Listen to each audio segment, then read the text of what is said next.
Welcome to my channel. Today we will be talking about how to report suspicious transactions to Starling Bank. If you believe you've been a victim of fraud or a scam, or if you see a transaction you don't recognize, it's crucial to act quickly. Starling Bank has a dedicated team to help, and there are two main ways to get in touch. The fastest and most direct method is to call them. You can reach their customer support team 24/7 on 0207-930-4450. This is the quickest way for them to gather all the necessary information and begin an investigation. Alternatively, you can contact them through their in-app chat.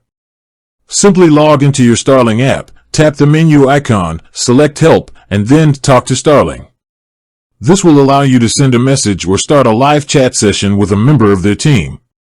If you receive a suspicious email or text that appears to be from Starling, you should forward it to reportphishing@starlingbank.com and then delete it.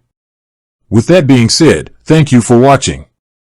For more finance videos, kindly check my page.